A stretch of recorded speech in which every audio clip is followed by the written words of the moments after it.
du Maghreb. Et j'ai l'immense privilège de modérer aujourd'hui ce débat très important avec une thématique très intéressante. Nous allons voir la manière dont nous pouvons accélérer l'inclusion sociale dans les territoires par les digitales. Comme vous le savez, le développement durable a besoin des entrepreneurs. C'est l'initiative privée qui permet de capter les besoins des populations, d'accélérer l'innovation technologique, écologique, voire même sociale. De plus en plus d'entreprises mettent l'impact sociétal au cœur de leurs projets, au même titre que leur rentabilité financière. Cette année, peut-être plus que jamais, la crise de la Covid-19 vient rappeler l'urgence pour nos sociétés de se responsabiliser face aux enjeux environnementaux et d'inclusion sociale. En effet, grâce à l'innovation combinée au numérique, les réponses à ces questions d'inclusivité ne viennent pas seulement des grandes entreprises industrielles ou de gouvernements, mais aussi d'entreprises sociales, d'associations de consommateurs, voire même de start-up. Les politiques ont aujourd'hui un rôle, certes, pour donner un élan à ces initiatives et apporter leur soutien à ces entrepreneurs, mais les entrepreneurs et l'innovation ont aussi leur rôle à jouer. Alors, quels sont les défis auxquels ils font face? Quels sont les ingrédients pour réussir dans les projets d'inclusion sociale? Nous allons parler avec des intervenants éminents qui sont pour beaucoup, c'est ça qui rend aussi ce panel très intéressant, des acteurs de terrain. Je commencerai par Anaïd Bezad, qui est la fondatrice de Douartech au Maroc. Bonjour. Bonjour, merci beaucoup. Ensuite, nous avions Sofiane Amar, qui est fondateur de l'ONG CHAMS. Bonjour. Bonjour.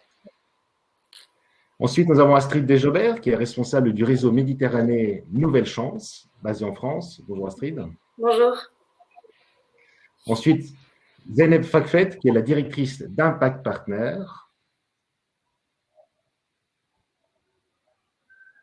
Et enfin, nous avons Lamine Barraud, qui est le fondateur d'Etudesc, qui est basé en Côte d'Ivoire. Bonjour à tous. Bonjour. Alors, ma première question, si vous me permettez, c'est à vous, Zeynep, que je voudrais la poser. Quels sont, selon vous, les ingrédients clés pour réussir à résoudre les problématiques sociales?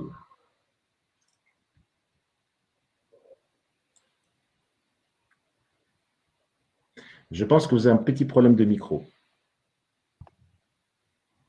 Pardon.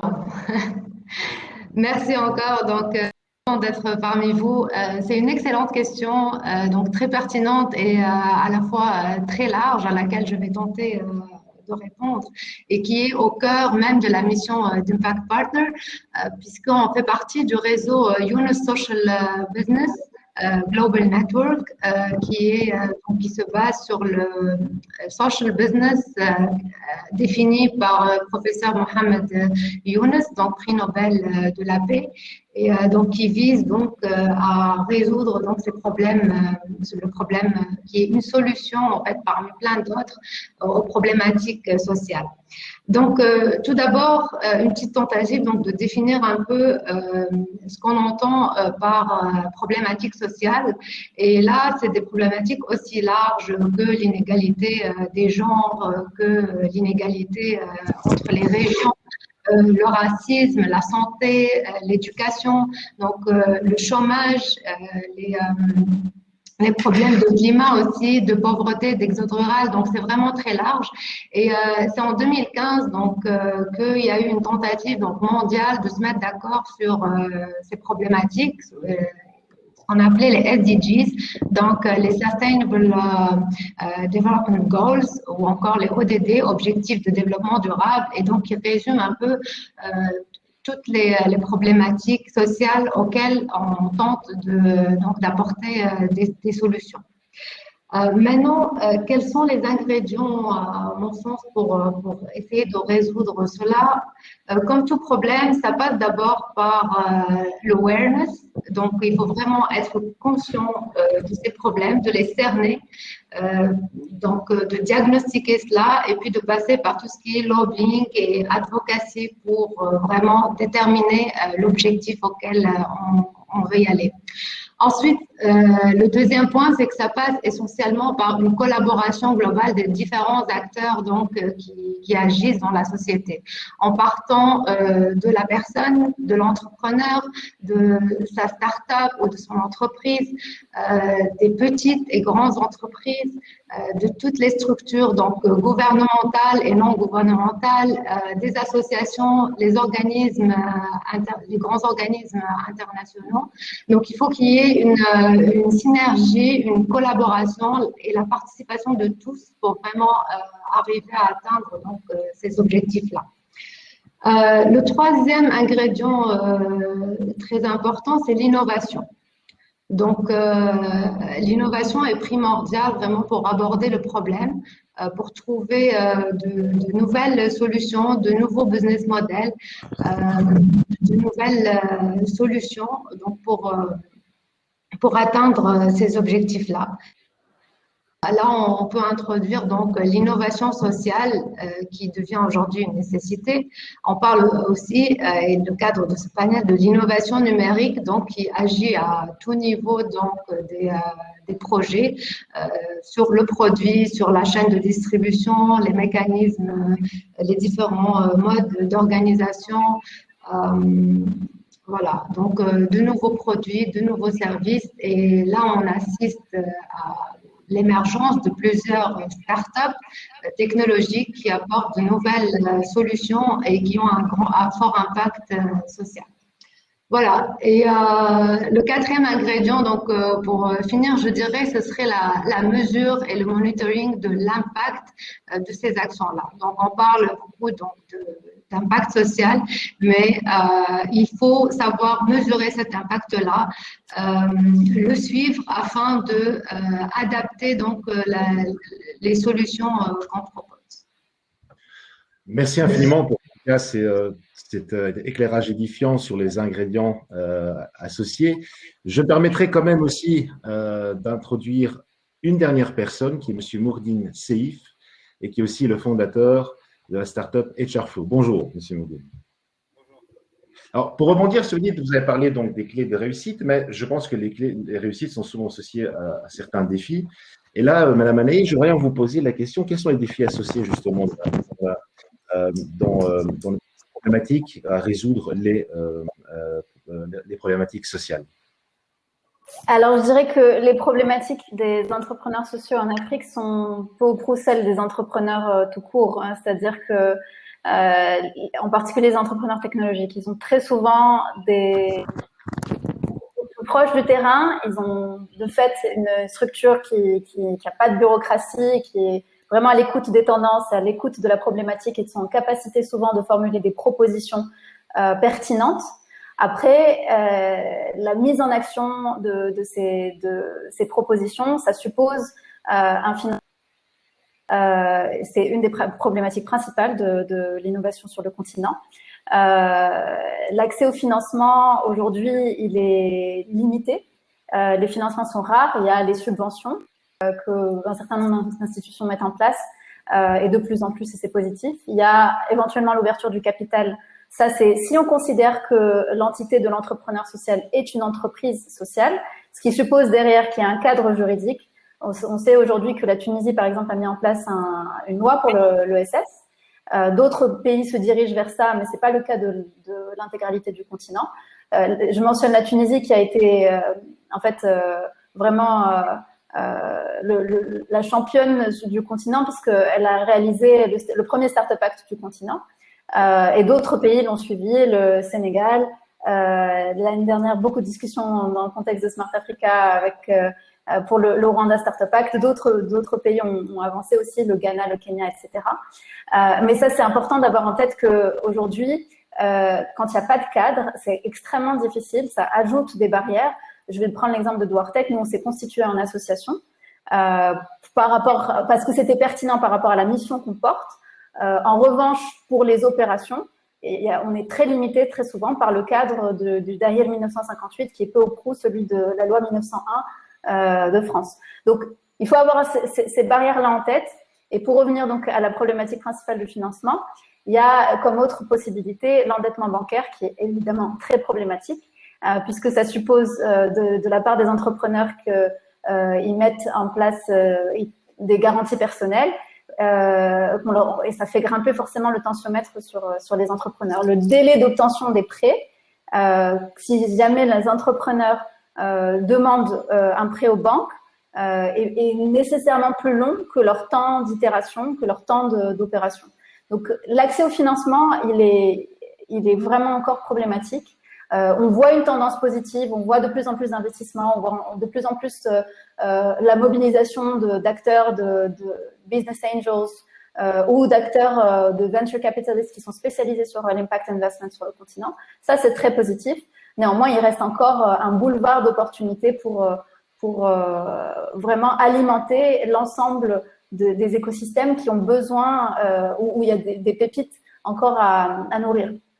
Après, il y a, et je pense que mon collègue de Côte d'Ivoire pourra en parler un peu plus, mais l'accès au talent. Il y a, on l'observe, il y a des hubs aujourd'hui, il y a plus de 650 hubs qui sont actifs sur le continent et qui représentent une manne vraiment d'intelligence collective. Mais il reste encore, dans certains domaines plus précis, un besoin de monter en compétence des entrepreneurs et de leurs équipes. Donc ça, c'est un autre challenge. Il y a certains pays où les infrastructures sont manquantes. J'ai envie de dire, on a de la chance au Maroc, on a quand même vraiment beaucoup d'incubateurs, d'accélérateurs, mais très concentrés. La problématique de la décentralisation de ces infrastructures, elle est fondamentale, et c'est là où nous, par exemple, Douartec, on s'est constitué tout de suite comme un hub décentralisé. On va vraiment chercher à créer des ponts entre ces accélérateurs, ces incubateurs de Casablanca, de Marrakech et autres, avec les communautés de jeunes dans les douars, dans les villages, en utilisant des infrastructures du public, par exemple les maisons de la jeunesse. Moi, je dirais que c'est principale problématique. Alors, bien entendu, il reste la culture de l'innovation qui reste à diffuser. Il y a des avancées, il y a une appropriation par que ce soit les organisations internationales, que ce soit la personne publique, que ce soit les entreprises, du vocabulaire de l'entrepreneur, ce qui permet quand même une collaboration beaucoup plus simple. Mais je pense qu'on a encore des progrès à faire en termes de compréhension des risques et de l'urgence et du temps d'action. Donc voilà, ce seraient les problématiques principales que je dirais pour les entrepreneurs sociaux. Mais nous sommes aussi quand même dans une société qui se digitalise à une vitesse extrêmement grande, à une vitesse très rapide.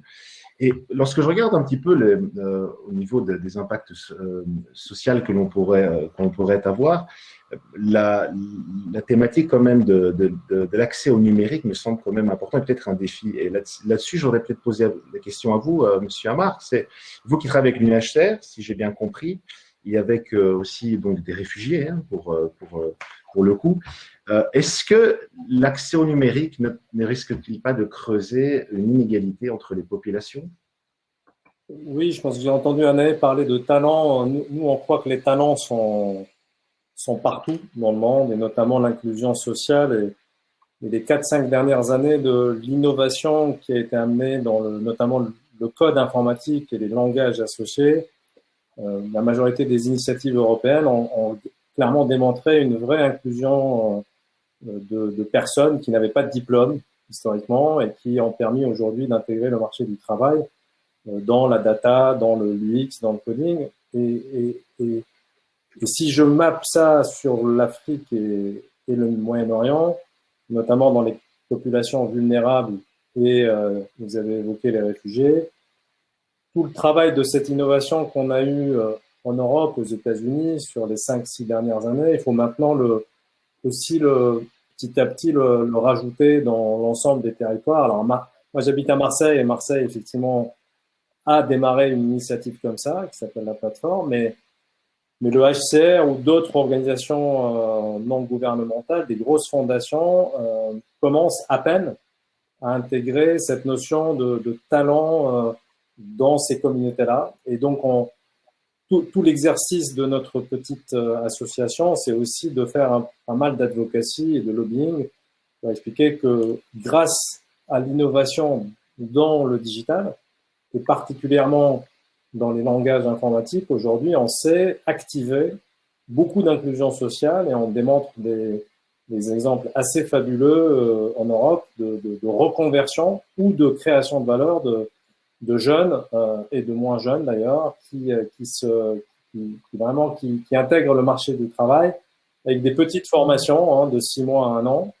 Et alors les réfugiés en font partie, mais c'est vraiment un démarrage là-dessus. On est tenté à se dire que l'innovation n'est pas encore aussi fluide dans ce marché de l'éducation des talents comme elle pourrait se retrouver en Europe. Il y a beaucoup de travail à intégrer toute cette innovation sociale par le coding et par le digital, notamment dans des camps de réfugiés au Moyen-Orient ou en Afrique de l'Est.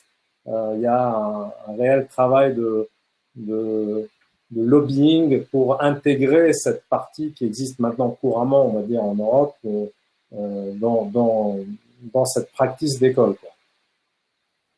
Donc, je vois que dans votre réponse, vous indiquez quand même le problème de formation, qui est l'un des ingrédients, malheureusement, ou l'un des éléments qui est porteur de défi ici pour l'Afrique.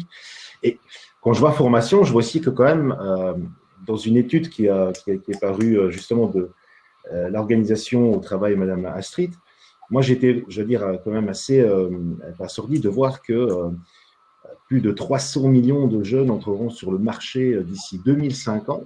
Alors ici, Astrid, je vais vous poser la question, c'est quand même une masse de personnes importante. Est-ce que la formation, selon vous, est aujourd'hui en adéquation avec les demandes du marché? Et comment aussi, quels programmes peuvent être mis en place pour aider tous ces jeunes qui vont entrer sur le marché du travail en Afrique du Nord, je précise, pour rendre les compétences nécessaires dont les entreprises sont demandeuses? Oui, merci pour votre question très pertinente.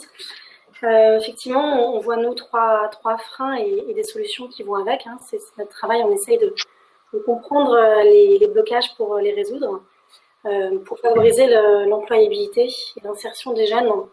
Donc, on a un focus Méditerranée. Donc, je vais parler de la Méditerranée dans son ensemble et peut-être commencer par 2 chiffres qui sont assez symboliques. Qui concernent la France, 91% des services de ressources humaines recrutent par Internet.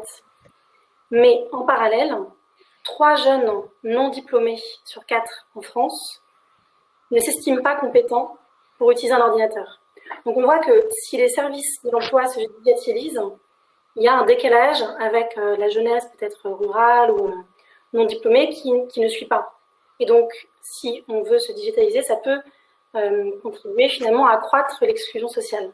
Donc nous, on voit 3 freins principaux. Alors, je vous propose qu'on se mette un peu dans la peau d'un jeune méditerranéen, d'un pays que vous souhaitez, mais ce sera assez similaire d'une rive à l'autre. Alors, le premier frein de ce jeune, ça va être un manque d'accès, de connexion. Il y a quasiment 1 jeune sur 2 en Tunisie qui n'a pas Internet chez lui. Il y a quasiment 1 école sur 2 en Égypte qui n'a pas Internet. Donc déjà, il y a un souci d'équipement de base. Donc la première solution, notre recommandation à nous, c'est d'équiper les centres et les familles. Deuxième frein, si vous êtes toujours ce jeune, qu'il y a eu notamment la crise Covid, que les formations ont dû être maintenues à distance, eh bien, vos formateurs ne maîtrisent pas les nouvelles technologies. On estime au Maroc que c'est le cas de 3 écoles sur 4, selon les directeurs d'école au Maroc, qui disent que leurs formateurs ne maîtrisent pas assez bien les robotiques et qu'en tout cas, ça les dissuade de recourir aux robotiques pour les formations. Donc, on a un problème là, vous êtes ce jeune chez vous, vous n'avez pas en fait de lien avec l'école par un manque de compétences. Donc, notre deuxième recommandation, c'est de former les équipes encadrantes qui manquent cruellement de formation et de moyens aussi au niveau de la direction. Troisième frein, si vous êtes toujours ce jeune, c'est que vous êtes coupé de l'information et des opportunités d'emploi ou de liens avec votre communauté ou en tout cas l'extérieur. Alors, pour ça, je peux vous donner 3 exemples concrets. Sur le marché de l'emploi, il y a des solutions qui existent pour organiser des sessions de rédaction de CV pour plusieurs personnes en même temps. C'est vrai que le digital peut aussi permettre d'être beaucoup plus efficace. rapidement. Il y a aussi des écoles hôtelières qui ont maintenu le lien avec les élèves, où ils reproduisaient chez eux, avec leur famille, un restaurant d'application qui sont finalement leur table familiale. Donc il y a aussi le moyen, par l'éthique, de motiver aussi la communauté là où vous habitez. Un autre exemple, c'est ce matin, nous avons lancé avec les jeunes de 5 pays méditerranéens un échange virtuel où les jeunes qui sont en plus, vous voyez, nous on est sur une jeunesse vulnérables, qui sont en général éloignés de l'emploi et de la formation en décrochage.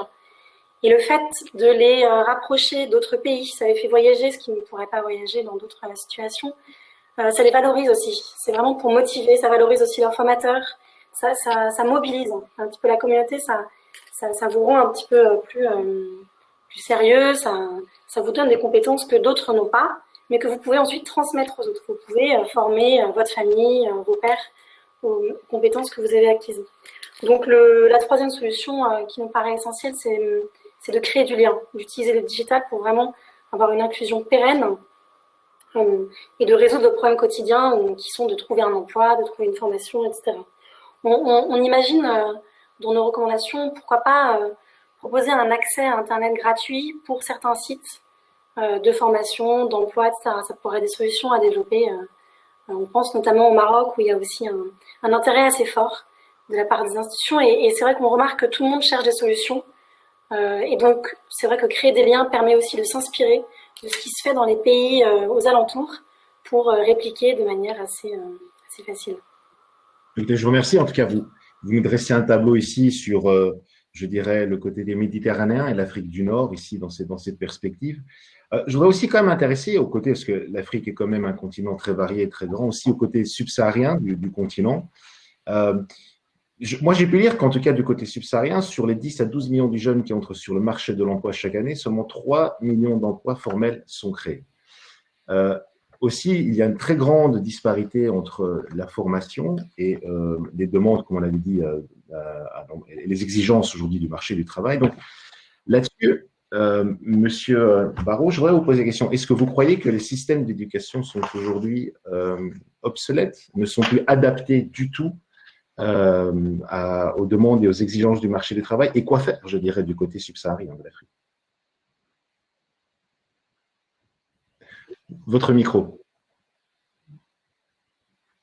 Donc, comme je le disais, merci beaucoup pour cette question.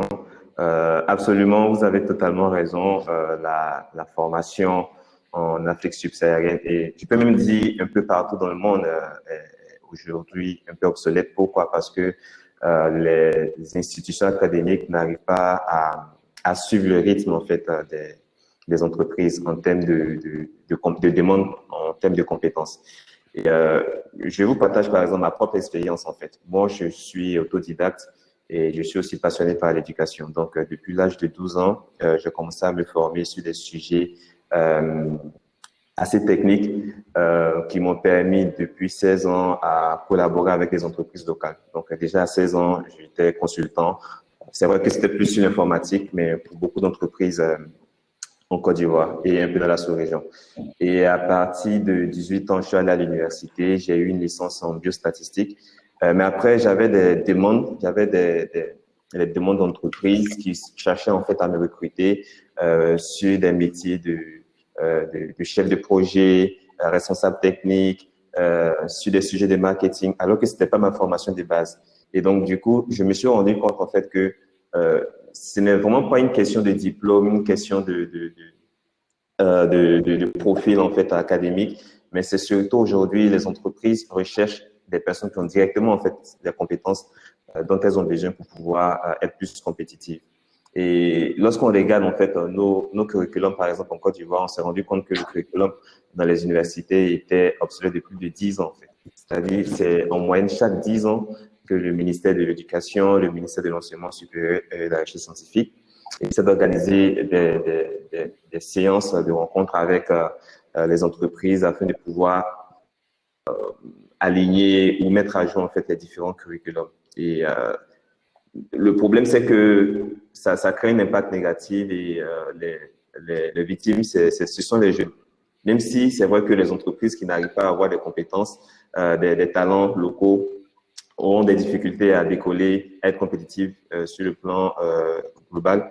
Mais les premières victimes, c'est surtout les jeunes. Et tout à l'heure, vous avez dit 300 millions de jeunes. Je ne sais pas si c'est pour l'Afrique du Nord, mais en 2050, selon les chiffres du PNUD, ça sera plus de 850 millions en fait de jeunes Africains qui seront actifs. Et sur ces 800 millions-là, on a des étudiants, on a des demandeurs d'emploi, on a même aussi des professionnels en fait à faire monter en compétences, ou souvent des professionnels qui veulent aussi faire une reconversion. Parce qu'aujourd'hui, voilà, on sait qu'il y a de nouveaux métiers qui se créent, il y a de nouvelles opportunités qui se créent. Et donc, il y a plein de professionnels également qui souhaiteraient faire des reconversions. Mais comme on l'a dit, la difficulté, c'est que ces institutions-là ont des curriculums qui ne sont pas du tout à jour. Mais aussi, on commence à avoir un autre défi, c'est-à-dire ces institutions n'ont pas également la capacité de former un grand nombre de personnes à grande échelle. Et donc, c'est à ce défi-là que TUDEX a attaqué. On s'est dit, bon, OK, d'ici 2050, on aura 850 millions de jeunes à former. Et TUDEX ne peut pas former directement ces 850 millions de jeunes. Mais par contre, ce qu'on peut faire, on peut accompagner en fait les institutions académiques, on peut accompagner les entreprises à pouvoir mettre en place des dispositifs plus efficaces pour pouvoir former ces jeunes. Et donc, on sait aujourd'hui que l'une des technologies les plus stratégiques pour pouvoir le faire, c'est le e-learning. Et donc, il faut dire qu'actuellement, ce n'est que 3% des institutions qui utilisent le e-learning en Afrique, contre 77% par exemple aux États-Unis. Et donc, nous, ce qu'on essaie de faire avec EtuDex, c'est de pouvoir accompagner ces institutions à mettre en place des plateformes de e-learning. On les aide également en ingénierie pédagogique. D'une part, pour mieux scénariser leur programme de formation, mais on essaie aussi de les pousser à mettre plus de qualité, à pouvoir mettre à jour aussi leurs différents contenus pour pouvoir répondre aux besoins du secteur privé, en fait. Et donc, depuis 2016, l'entreprise existe. Aujourd'hui, c'est plus de 500 institutions accompagnées dans 11 pays, qui a permis la formation de plus de 50 000 jeunes sur le continent africain. Mais c'est vraiment sur ça que nous nous sommes positionnés. C'est vrai que c'est l'inclusion sociale, mais on s'est plus concentré sur l'inclusion sociale dans le secteur de la formation professionnelle pour pouvoir répondre effectivement aux défis du manque de talents sur le continent. Donc ici, avec déjà les réponses que nous avons eues, nous avons parlé de formation, nous avons parlé du défi du financement. Monsieur Seif, vous avez lancé donc votre start-up. Ma question serait, parce qu'on a quand même parlé beaucoup de préalables par rapport à un lancement de start-up, donc j'aurais ma question, c'est comment pérenniser toujours un projet, surtout qui a au cœur l'inclusion sociale, selon vous? Merci beaucoup pour l'invitation et merci pour la question. Je ne sais pas si vous m'entendez. Vous m'entendez? Moyennement. Très bien, je vais essayer de me rapprocher. Vous m'entendez mieux là? Un petit peu. Un petit peu mieux?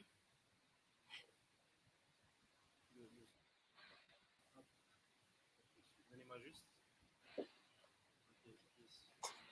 Je ferai juste une petite parenthèse à ceux qui nous écoutent, en tout cas aux internautes. N'hésitez pas, s'il vous plaît, à poser des questions aussi. Vous êtes les bienvenus car il est important aussi que vous participiez, que vous puissiez profiter des panélistes et de leur expérience de terrain pour poser quelques questions et avoir certainement des réponses très pertinentes. Très bien. Je vais essayer de me rapprocher. Peut-être que c'est mieux là. Si vous parlez peut-être un peu plus fort, certainement. Très bien, je vais essayer de parler plus fort. J'espère que là, c'est beaucoup mieux. Sinon, je peux encore davantage en fait, rapprocher le. Je vais essayer de rapprocher encore le micro. Là, c'est mieux. C'est mieux. Okay, oui, bien. merci. Ok, parfait. Du coup, on verra pas mon visage. Mais en tout cas, c'est très intéressant. J'ai écouté avec beaucoup d'attention en fait tous les passages qui m'ont précédé et je me reconnais personnellement dans chacun des passages. Parce que moi, j'avais grandi en Mauritanie globalement. Depuis que j'étais petit, j'étais énormément passionné par tout ce qui était informatique. Donc, ça passait un petit peu par de l'électronique. Et effectivement, dès qu'on ça passe plutôt par casser le radio de son père, un peu essayer de faire des expérimentations sur la machine à laver, mais dès qu'on essaye en fait un petit peu de se former, j'ai été très rapidement confronté à cette problématique en fait de formation, comment pouvoir se former en fait dans l'informatique. Donc en fait j'ai pu connaître grâce à Internet, au cybercafé, le site du zéro. Donc effectivement le fait que le digital soit là, que l'information soit accessible sur Internet, ça m'a permis d'accéder en fait à l'information et pouvoir me former.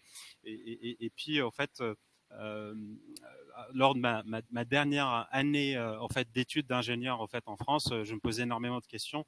Dans quoi je voulais me lancer au fait exactement. Il y avait une problématique d'emploi qui me tenait énormément à cœur et que j'hérite au fait de l'Afrique, parce que le sujet de l'emploi est le sujet majeur avec l'éducation en fait en Afrique, et la question m'était posée de est-ce que je lance en fait la société en fait en Afrique et j'essaye d'aider en fait plutôt localement, ou est-ce que je la lance en fait depuis en fait l'Europe, essayer de pérenniser en fait le projet, et puis en fait se lancer en Afrique plutôt comme étant en fait une extension. Donc malheureusement, il y a une certaine réalité en fait qui rattrape très très rapidement en fonction de la nature du projet qu'on a. Quand on a un projet aujourd'hui qui va être très très orienté R&D, malheureusement, comme l'a dit Anna tout à l'heure, l'accès au fonds est très très faible. Donc les démarches au fait que j'avais entrepris en Afrique n'avaient pas abouti. Les gouvernements ne sont pas structurés pour avoir des poches de financement par rapport à ce type en fait de projet. Et j'ai préféré du coup en fait lancer le projet en France, lever des fonds auprès d'investisseurs en fait privé, et puis en fait garder en fait le cap en tête qui est d'avoir un projet qui est de l'impact. Donc si je veux répondre, je résume la réponse en fait à la question. Je pense que pour pérenniser son projet, il faut s'interroger très rapidement en fait sur la question en fait financière et la rentabilité, ou en tout cas la rentabilité du projet. Et en fonction de ça, je pense qu'il y a des chemins, il y a des possibilités qui s'offrent en Afrique. Typiquement, je pense qu'il y a de l'argent aujourd'hui qui est dépensé par les institutions comme la Banque mondiale, je pense auxquelles pourraient s'associer de plus en plus en fait les acteurs en fait locaux, surtout quand on parle souvent de sommes vraiment énormes. Par exemple, il y a un projet de refonte de Pôle emploi en Tunisie. Tunisie, le projet il est à 60 millions de dollars, donc on parle quand même de sommes importantes. Et je pense que les acteurs, en tout cas les internationaux, devraient mieux inclure les acteurs locaux et pas que les cabinets de conseil internationaux qui souvent n'ont pas la visibilité réelle, en tout cas du terrain. Ça, je le dirais par rapport aux personnes qui se lancent en Afrique. Donc, si vous me permettez, alors, et là je poserai la question à Anaï, parce que vous avez parlé de problèmes de financement ici. Que faut-il faire pour attirer beaucoup plus de financement et rendre les projets, je veux dire, des différentes personnes qui lancent des initiatives plus pérennes? Je dirais qu'il faut avoir cette visibilité dont parle Mouhidine. Saïf, pardon. J'espère que je n'ai pas écorché le nom. Il faut avoir cette visibilité, il faut avoir cette compréhension. La difficulté d'entreprendre en Afrique, c'est vraiment la lisibilité des mécanismes mis à disposition des entrepreneurs. Mais il existe, et ça va répondre à cette question et ça va répondre aussi à celle du chat, il existe aujourd'hui des sources très intéressantes pour pouvoir apprécier la dynamique des écosystèmes. Moi, je dirais, par exemple, je recommande systématiquement d'aller voir les mappings des écosystèmes de Brighter Bridges, leur rapport annuel sur les financements.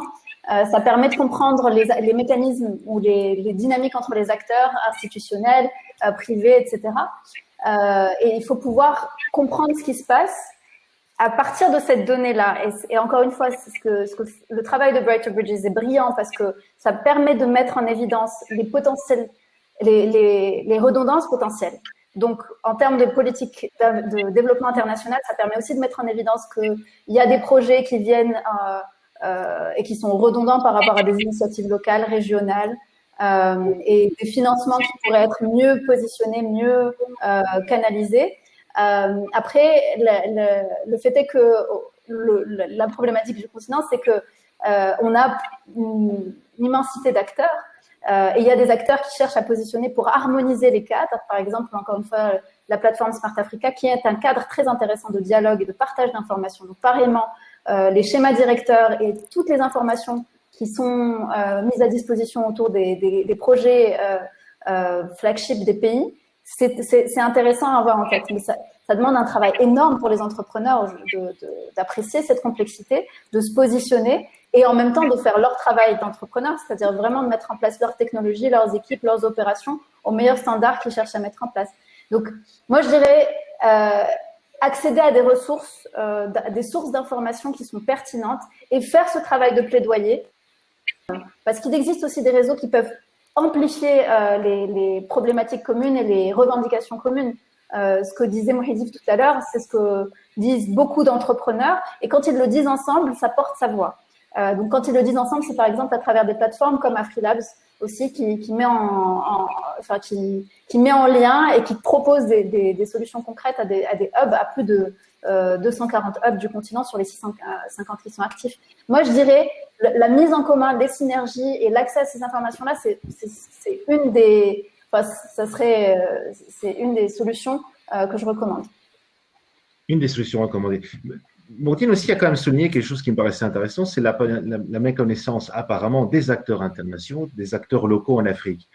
Et ici, je porterai alors ma question à Sofiane. Vu que vous coopérez avec un peu l'UNHCR, est-ce que vous constatez cela sur le terrain et comment faites-vous pour peut-être un peu plus améliorer leur connaissance des différentes startups, voire des projets de formation ou des projets pour inclure les réfugiés justement dans la thématique sociale. Je pense que je rebondis un peu à ce qu'a dit Anaïs sur la partie entrepreneuriat, création de valeur par des startups. Et je pense que ce qui manquerait, même si ça démarre aussi là aussi, c'est vraiment des fonds d'investissement très early stage ou seed qui croient en la possibilité ou au potentiel qu'on peut avoir dans les pays en Afrique ou au Moyen-Orient. Et c'est pas assez. Il y en a, mais c'est pas assez. Mais je pense qu'au vu de ce que j'ai entendu sur le chiffre de 850 millions, l'enjeu est tellement énorme en termes de population que la création de valeur par les fonds qui peuvent venir des bailleurs de fonds internationaux, comme la Banque mondiale, la FMI ou d'autres, reste très très peu suffisante pour activer des entrepreneurs et passer ce shift d'une manière scalable. Et je pense que le HCR, comme d'autres, l'UNICEF a créé par exemple un fonds d'investissement pour investir dans des startups de réfugiés au Moyen-Orient. Donc il y a des initiatives, ce qui est toujours, il faut saluer des initiatives. Je pense que pour accélérer un mouvement qui parle d'avoir sur le marché des centaines de millions de personnes, au vu de la capacité à créer de la monnaie et à donner une certaine légitimité à cette monnaie à fluctuer dans d'autres pays, je pense qu'aujourd'hui, il est urgent de lever du fonds d'investissement seed pour… alors, les réfugiés en font partie. Il y a des entrepreneurs réfugiés qui ont démontré, par exemple en Turquie, pour vous donner une idée, les Syriens qui se sont installés en Turquie sur les 8 dernières années ont créé une masse de revenus au travers d'une cinquantaine de startups qui dépassent les 400 millions de dollars, rien qu'en Turquie. Donc, en fait, tous les mécanismes de création de valeur par les startups, qui soient des entrepreneurs sociaux, locaux des territoires ou qui soient des réfugiés, quand il y a des fonds, au-delà des métiers d'accélération ou du mentorship qu'on peut avoir, ça peut vraiment donner une masse critique au développement de ces startups et évidemment à l'emploi associé aussi derrière. Je pense que ça reste des initiatives malheureusement pas tout à fait scalables, mais bon, voilà. J'espère que alors l'UNHCR est malheureusement un peu loin là-dessus. L'UNICEF a été bons créateurs de valeur, mais des très grosses ONG comme le NRC, qui sont norvégiens ou des Danois, sont encore dans une dynamique plutôt dans l'éducation et un peu moins dans l'entrepreneurship aujourd'hui. Écoutez, je vous remercie en tout cas pour cette analyse et pour les chiffres que vous avez mentionnés, pour la contribution que quelque part la migration peut apporter positivement en tout cas. Et en Europe, vu que c'est un débat qui est quand même assez houleux, je crois que vous avez bien mérité de montrer cet exemple. Alors moi, j'ai une question d'un participant que je vais poser ici à Monsieur Barrault. Nous avons Monsieur Commis a dit qu'il aimerait en fait installer une start-up qui va accélérer son inclusion sociale en Afrique de l'Ouest. Elle demande quel serait le pays que vous recommanderiez éventuellement et pour quelle raison. Est-ce que tout le monde me voit? D'accord, oui. OK. En fait, pour répondre à cette question, je dirais que il n'y a pas vraiment de pays spécifique ou particulier où on a un avantage lorsqu'on lance une start-up dans le domaine de l'impact social ou de l'inclusion sociale. Ce qui est vraiment important, c'est de vraiment soi-même en fait comprendre son business, parce que généralement tous les entrepreneurs qui se lancent dans l'inclusion sociale, en termes de modèle économique, il y a toujours les bénéficiaires qui sont différents des clients. Et lorsqu'on ne fait pas la part des choses, on aura toujours des difficultés. Il faut pouvoir identifier ces bénéficiaires qui ne sont pas forcément ceux qui vont payer votre solution, de ceux qui payent. Et ensuite, définir un bon modèle économique autour de ça. C'est-à-dire celui qui paye, quel est l'avantage en fait qu'il a à payer quelque chose, à subventionner quelque chose pour ces différents bénéficiaires. Et pour le bénéficiaire également, est-ce qu'on est sûr que notre produit, notre service apporte réellement de la valeur? C'est un peu le cas de Tudex. Nous, nos bénéficiaires, comme je le disais, c'est des jeunes, c'est les salariés qui veulent se former, c'est des étudiants, mais ce ne sont pas eux qui payent la plateforme. La plateforme est payée par les institutions de formation, la plateforme est payée par les entreprises.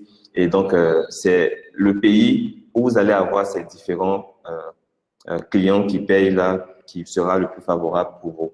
Après, il y a également des subventions qui sont disponibles, des fonds pérennes qui sont là spécialement pour financer tous les projets impact social auxquels on peut tout. Mais même avec ça aussi, il faut savoir que lorsque on se lance dans le domaine de l'entrepreneuriat social, c'est pas forcément les business les plus rentables, mais au moins si vous n'avez pas l'argent, cherchez de la visibilité. Donc chaque fois que vous allez entreprendre des activités, des actions sociales, c'est vraiment important de communiquer là-dessus, développer votre branding pour avoir de la visibilité, parce que ce genre de fonds, ce genre de subventions, c'est vraiment ce qu'ils achètent en fait. Donc, comme le temps file, je voudrais quand même laisser la parole encore à Mme Zeynep et à Mme Desjobert. Est-ce que vous êtes d'accord, Mme Zeynep, qu'il faut développer sa visibilité pour pérenniser son projet, comme a mentionné M. Barrault? Je suis d'accord que c'est très important en fait de développer la visibilité de l'entreprise. Mais encore une fois, la question qui s'est posée donc pour lever des fonds, donc la visibilité est importante et surtout la visibilité de l'impact qu'on crée. Donc une entreprise sociale une entreprise normale a tendance à exposer sa rentabilité, son bilan financier, donc pour être pérenne, pour lever plus de fonds, pour attirer plus de clients. Une entreprise qui a vocation plus sociale, de visibilité et a besoin de mesurer son impact social. Donc, mesurer le nombre de jobs créés, par exemple, le nombre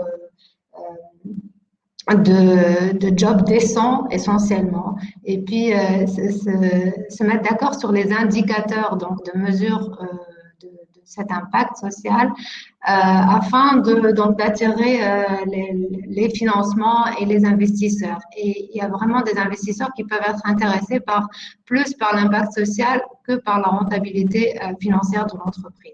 C'est vrai que c'est plus difficile aujourd'hui de lever des fonds dans ce sens, mais c'est encore possible. Et puis les moyens de financement sont de plus en plus diversifiés.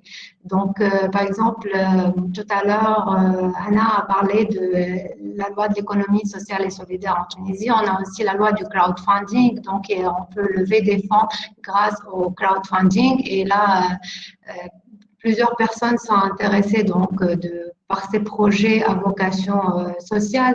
Et puis les mécanismes de financement, enfin des bailleurs de fonds, donc il peut y avoir des subventions sous forme de dons.